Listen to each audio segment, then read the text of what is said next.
마가복음 두 번째 시간입니다. 세례 요한의 임무. 마가복음 1장 2절에서 8절입니다. 선지자 이사야의 글을 보라. 내가 내 사자를 내 앞에 보내노니 그가 내 길을 준비하리라.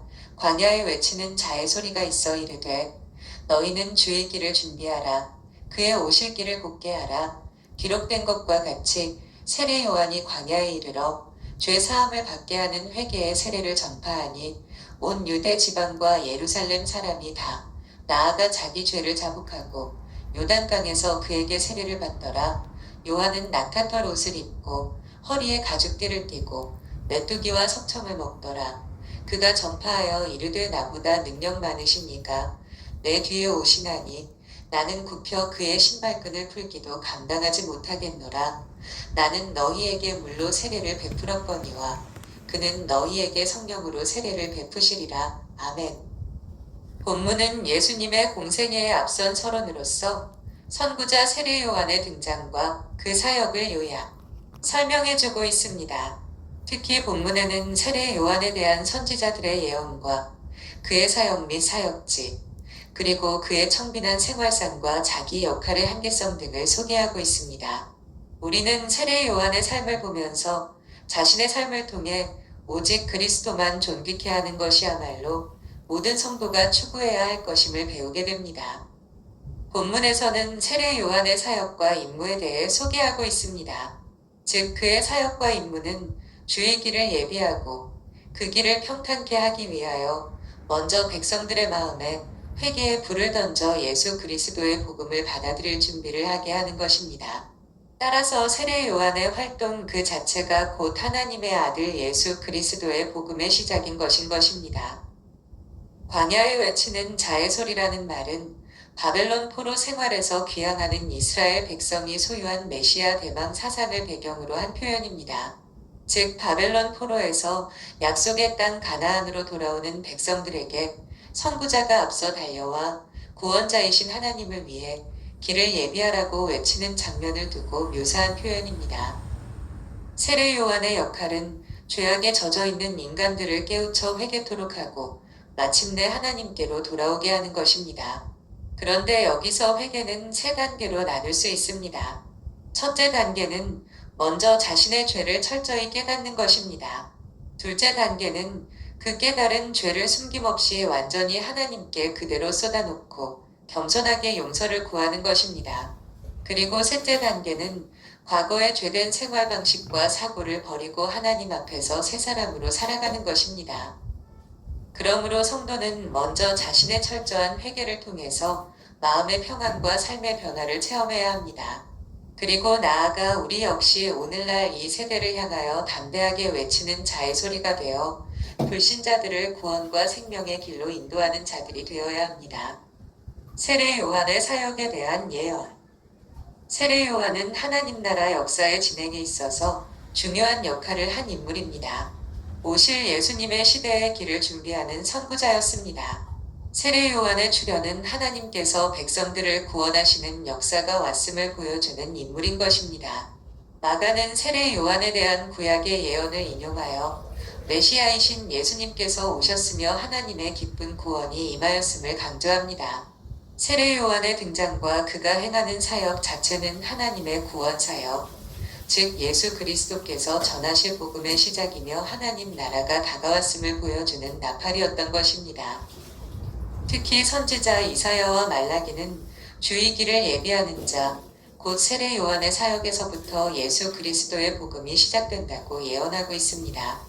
마가가 선지자의 글들을 인용한 것은 예수님의 출현이 태초부터 하나님의 영원하신 계획 속에 포함되어 있었고 구약의 여러 선지자들을 통해 이미 계시되어 온 사실임을 입증하기 위함입니다. 이처럼 일찍이 계시되어 왔고 여러 선지자들이 전파한 예수 그리스도는 시대가 흘러도 변할 수 없는 진리요 생명이라는 사실을 말하는 것입니다. 또한 그 선지자들은 세례 요한의 인물을 소개하는 이 예언 속에서 예수 그리스도가 통치자로서의 주권을 가지신 분이시며 은혜의 보화가 가득한 복음을 우리에게 가져오실 분으로 소개하고 있습니다. 그러나 이 세상은 너무도 타락하여 그분을 맞이할 준비도 그러한 은혜의 복음을 받아들일 준비도 되어 있지 않았습니다. 그래서 하나님께서는 자신의 아들을 세상에 보내시기 전에 먼저 요한을 보내셔서 그분의 길을 예비하게 하신 것입니다. 유대인들의 반응. 세례 요한의 죄사함을 받게 하는 회개의 세례에 대한 소식을 들은 온 유대와 예루살렘 사람들이 다 나아가 자기 죄를 자복하고 요단강에서 세례 요한에게 세례를 받았습니다. 유대인들은 그들 안에 있는 죄로 인한 문제, 죄로 인한 고통에서 용서받고 해방되어 회복되기를 소망하며 나아갔던 것입니다. 피는 표적물에서 벗어나다 란 뜻입니다. 이는 고대 세계에서 행해지던 창던지기, 활쏘기 등의 관습에서 유래된 단어입니다. 그러므로 성경이 말하는 죄란 하나님의 표준, 말씀에서 빗나가고 벗어난 상태를 가리킵니다. 특별히 여기에서 강조되어야 할 점은 그 표준이 인간의 규범이나 도덕이 아니라 하나님의 말씀이라는 사실입니다. 한편 하나님의 말씀에 비추어 볼 때 인간은 두 가지 측면에서 모두 죄인입니다. 첫째, 인류의 조상 아담과 하와의 범죄로 인한 원죄를 지닌 죄인입니다. 둘째, 원죄로 인한 죄성을 지닌 인간이 스스로 짓는 자범죄를 가진 죄인입니다. 그러므로 이 죄의 문제에 대한 해결 없이 모든 인간은 천국에 대한 소망도 현세에서의 진정한 평안도 누릴 수 없습니다. 죄의 해결은 인간의 눈물로도 인내로도 노력으로도 될 수 있는 성질의 것이 결코 아닙니다. 이 죄의 문제를 해결할 수 있는 단 한 분이 계십니다. 바로 죄인을 위해 십자가에 달려서 죽음 당하신 예수 그리스도, 그분만이 하실 수 있습니다. 그러므로 오늘날 예수 그리스도의 십자가 보혈로 죄사함을 받은 우리는 그 믿음을 지켜 날마다 죄로부터 승리하는 삶을 살아야 하겠습니다. 세례 요한의 생활. 세례 요한은 약대 털옷을 입고 허리에 가죽띠를 띠고 음식은 메뚜기와 석청을 먹었다고 합니다. 이는 금욕적이고 검소한 생활을 하였다는 것을 보여줍니다. 세속에 물들지 않고 인간적인 욕망을 절제하며 경건하게 살았음을 보여주는 것입니다. 자신의 직분에 대한 요한의 생각. 그렇다면 요한은 자신의 직분에 대해서 스스로 어떻게 생각하는가요? 그는 스스로 그리스도를 위한 가장 미천한 직분조차도 감당할 만한 자격이 없는 사람으로 여겼습니다.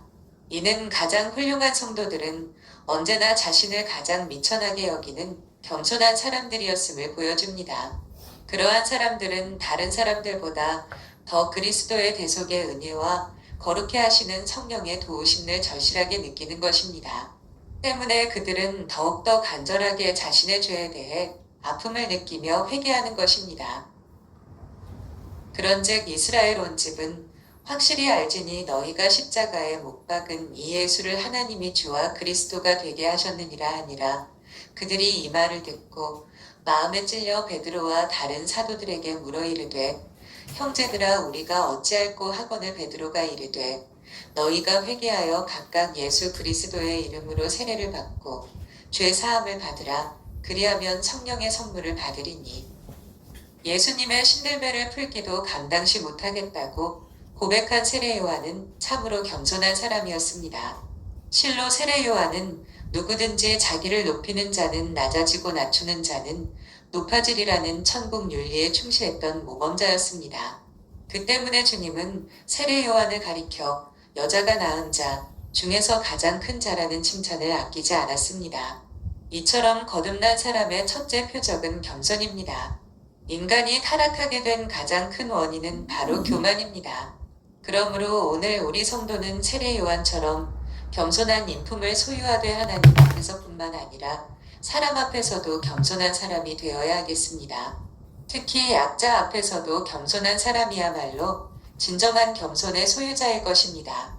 요한은 자신을 낮추고 섬기는 자만이 가장 큰 자가 될 수 있다는 하나님 나라의 윤리를 전 일생 동안 실천한 사람이라 할 수 있습니다. 세례 요한이 전한 복음의 약속. 한편 이러한 세례 요한은 이같이 회개하고 죄사함을 받는 사람들에게는 그리스도께서 성령으로 세례를 베풀 것이라는 위대한 복음을 약속하고 있습니다. 즉 그것은 그리스도 은총으로 말미암아 회개하는 죄인들이 정결케 되고 그분의 위로하심으로 말미암아 새롭게 될 것이라는 약속입니다. 그리하여 많은 사람들이 이 복음의 약속을 믿고 자신의 죄를 자복함으로써 하나님께로 돌이켰던 것입니다. 그리고 이에 대한 표로서 세례를 받고 새롭게 되었던 것입니다. 요한의 세례는 물 세례이고 예수님의 세례는 성령 세례입니다. 물 세례란 회개에 대한 공적 증거이자 죄씻음과 하나님과의 연합을 상징하는 일종의 신앙의식입니다. 도덕적으로 정결케 하는 회개의 세례로서 사람들의 생활을 바로잡아서 회개에 합당한 열매를 맺도록 하는 것이 목적입니다.